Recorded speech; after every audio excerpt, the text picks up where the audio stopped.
Oi, pessoal. Da última vez, né, que eu enviei vídeo para vocês, era falando sobre gerenciamento de riscos. E na estrutura que eu elaborei para vocês elaborarem um projeto, ela tem as outras partes que eu expliquei na última aula presencial. Vocês devem ter percebido que após o planejamento de riscos, as sessões elas são bem mais simples, porque elas não têm mais entradas, ferramentas e saídas, elas só têm campos de preenchimento. Então, assim, são campos que envolvem temáticas que vocês já visualizaram, já estudaram em outras disciplinas.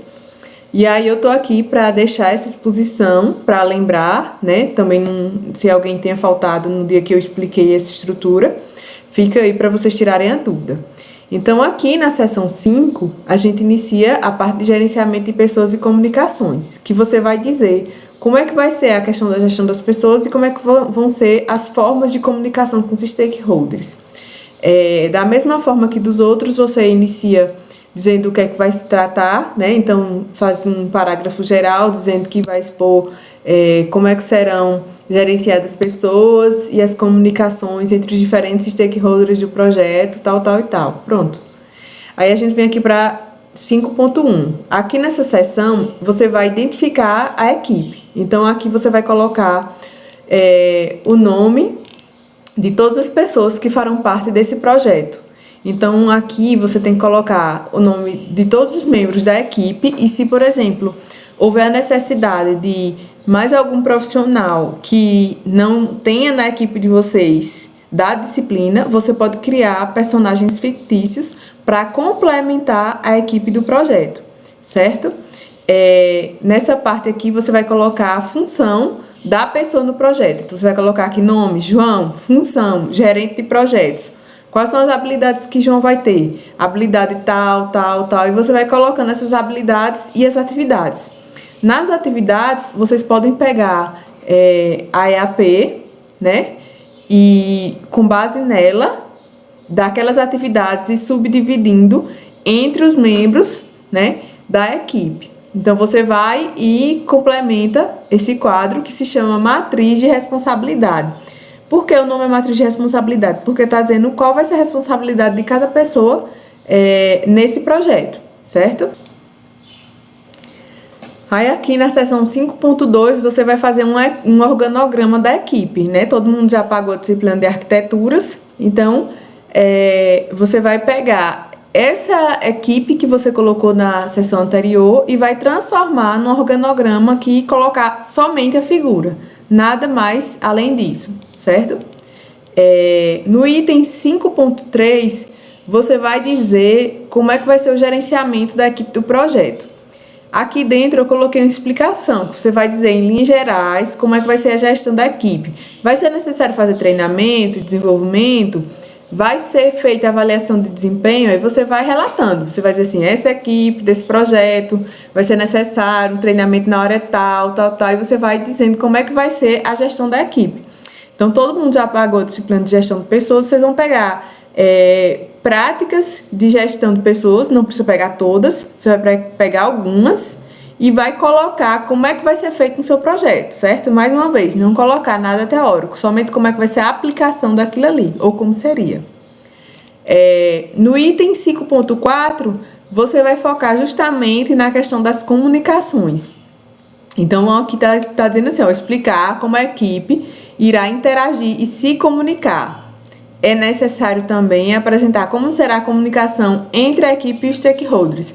Então, você vai elaborar um texto descritivo dizendo como é que vai ser a comunicação. Por exemplo, vai ter reuniões presenciais, com que frequência, outra forma de comunicação, e-mail, relatórios, grupos de mensagens. Na verdade, você só vai dizer como é que você vai interagir com a equipe, né? Como é que a equipe vai interagir e também a comunicação com os stakeholders do projeto. Então, também muito simples. Aí aqui na parte de custos e aquisições é onde você vai dizer e detalhar tudo aquilo que vai ser gasto e como vai ser gasto, né? Então, a gente precisa dizer que vai fazer as atividades, como a gente já disse, na parte de Scope e EAP, aí a gente precisa dizer quanto é que vai gastar nesse projeto. Então, eu preciso ter essa noção e esse plano aqui é que vai me dar essa informação. Eu dei uma boa enxugada nessa estrutura também, porque essa parte de custos e aquisições, ela é muito mais detalhada. Então, vejam que eu também não coloquei aí entradas, ferramentas, tal. Já enxuguei para deixar realmente aquilo que é necessário. Então, imagino que como vocês já fizeram o levantamento da parte de atividade, já tem um detalhamento do projeto, seja fácil fazer esse levantamento de custos e aquisições, que inclusive dá para fazer de casa na internet. Então, nesse primeiro item, você vai fazer uma lista dos itens que serão necessários à execução do projeto, certo? Só que aqui você vai colocar apenas aqueles que já existem na organização. Então, por exemplo, se você precisa de 5 computadores, de uma máquina de tal coisa, tal equipamento, e aí você tem essa lista, você vai identificar aqueles que já existem na organização. E aí você coloca aqui. Então, você pode fazer um quadrinho, né? E colocar itens que já existem na organização. Um computador tal, material de expediente, tal. Você vai relatando.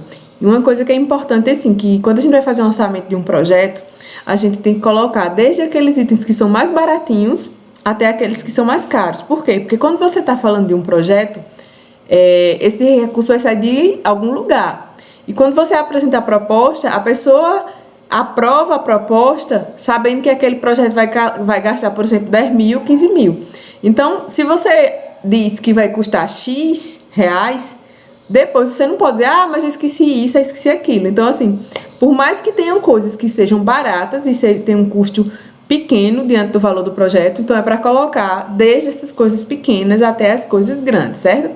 Então, recapitulando, aqui no item 6.1 você vai colocar aqueles itens que são necessários ao projeto, mas que já existem na organização.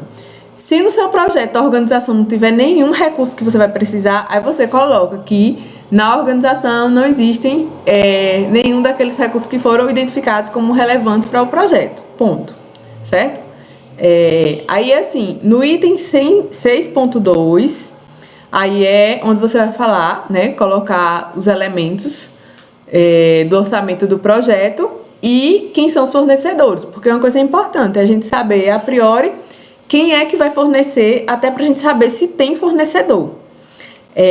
Aí aqui eu já coloquei uma sugestão de um quadro, que vocês vão só preencher, com a descrição do item, quem é o fornecedor, a quantidade, valor unitário, valor total, certo? Muito simples.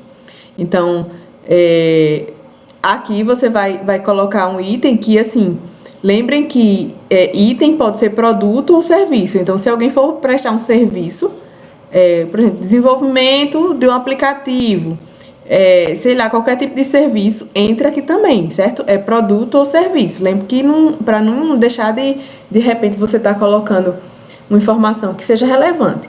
Então, você vai colocar o item aqui, e aí, quem é o fornecedor? Procura na internet, joga lá o produto e já vai sair provavelmente o fornecedor, a quantidade, né? 2, por exemplo, valor unitário, coloca o valor unitário, né? E multiplica a quantidade pelo valor unitário e dá o valor total. No final, né? É uma questão lógica. No final, quando você somar o valor total de todos os itens, você vai ter o valor total do orçamento do projeto, certo? Isso também todo mundo, isso é coisa básica que aluno de ensino médio faz. E aí, assim, é muito simples, porque hoje em dia, como a gente tem internet, a gente faz tudo de casa, você encontra vários fornecedores. Então, assim, você não precisa estar fazendo cotação para ver quem tem o preço mais barato, né? Mas é para a gente ter uma ideia mais ou menos real de quanto seria gasto de fato naquele projeto. Então, lembre de colocar aqui tudo. Se você for pagar uma mão de obra por fora de uma pessoa que não está na equipe, né? Então, tudo vai entrar aqui. Tudo que for gasto no projeto, entra aqui nessa parte de orçamento. E aí, assim, é importante a gente ter essa informação do orçamento, só que eu falei isso em sala de aula, não sei se todo mundo lembra, que quando a gente vai fazer um projeto que a gente define que o orçamento dele é, por exemplo, 50 mil reais. Ok, eu tenho informação que eu vou gastar 50 mil reais nesse projeto. Só que dificilmente, ou praticamente nunca, você vai precisar desses 50 mil reais no início do projeto. Você vai precisar desses 50 mil diluído em meses ou anos, né? Exemplo disso, por exemplo, você vai construir uma casa, às vezes você não tem o dinheiro completo. Você começa e faz um cronograma de quando é que você vai precisar, porque às vezes você não tem o dinheiro todo para começar, mas você já tem um recurso para começar. E aí você consegue, né, diante do tempo que você tem, ir levantando esse dinheiro aos poucos. E isso é extremamente importante. Por quê? Porque se a gente fosse começar somente o projeto quando ele já tivesse com o dinheiro completo, né, muitas vezes esses projetos não seriam iniciados. Então, aqui, nessa parte de cronograma de desembolso, vocês vão pegar esses itens que vocês já colocaram aqui, certo? Pega todos os itens daqui, joga aqui, certo? Copia daqui, joga aqui. E, por exemplo, se seu projeto for para 12 meses, que no caso é um ano, você pode colocar aqui, por exemplo, sei lá, abril, vamos supor que fosse o caso, abril, maio, junho, julho, aí você vai. Aí, por exemplo, item, um computador, tal, tal e tal. Que mês você vai precisar? Vou precisar no mês de abril, vou precisar no mês de maio. Então, você vai tendo uma ideia de que você não vai precisar de tudo de uma vez só, né? Então, isso mostra que a gente vai precisar, aos poucos, desse recurso e vai poder utilizar isso ao nosso favor para utilizar esse recurso de acordo com as necessidades. Porque também não adianta você ter o dinheiro todo no início, esse dinheiro ficar parado e, de repente, ter outras necessidades que poderiam ser atendidas com aquele recurso, né? Sendo que você só vai precisar do dinheiro todo, sei lá, 1 ano depois, 2 anos depois, certo? Aí aqui no item 7, estimativa de tempo e duração das atividades, né? É onde a gente vai definir o tempo para as atividades e, consequentemente, a gente vai ter o detalhamento do tempo completo utilizado para o projeto, né? Então, aqui a explicação. Nesta seção serão identificadas todas as atividades, né? E a duração de cada uma delas. Pode ser realizada com qualquer ferramenta. Por exemplo, eu coloquei como sugestão um cronograma simples, gráfico de Gantt, certo? O cronograma é aquele modelo mesmo que o pessoal faz, por exemplo, em projeto de TCC, que você tem a atividade de um lado e você marca o período no outro, né? O tempo. E aí, assim, as atividades elas já foram definidas. Você já definiu no escopo e na EAP. Então, você pode puxar para cá e só ir definindo o tempo de cada atividade, certo? Isso aqui também bem simples. E, por fim, é uma seção chamada Resultados Esperados. Vocês podem fazer na forma de tópicos ou fazer um texto corrido, se for da escolha da equipe. Mas você vai dizer quais são os principais resultados que a equipe visualiza após a implantação desse projeto, né? Imagine que esse projeto chegasse à sua execução plena e fosse encerrado. Então, quando ele fosse encerrado, quais eram os resultados que esse projeto iria gerar para todos os envolvidos, né? Então, a gente chega nesse momento, você já levantou tudo que você poderia a respeito do projeto. Você sabe o que vai ser feito, como vai ser feito, quem vai fazer, o que é que vai ser entregue. Então, assim, quando esse projeto fosse executado, o que é que você visualizaria em termos de resultados? E aí vocês podem colocar aqui, certo?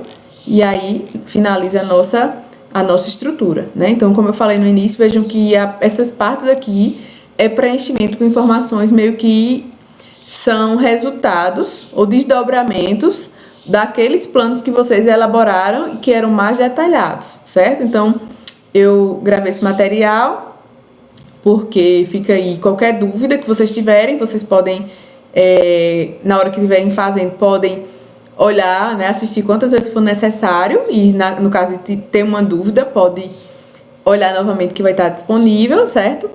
E eu acredito que, assim, quem fez até os riscos de forma, né, pensada, planejada, não vai ter nenhuma dificuldade aqui, porque é meio que só desdobramento do que já foi feito, certo, pessoal? Então, boa sorte, tchau e até mais ver.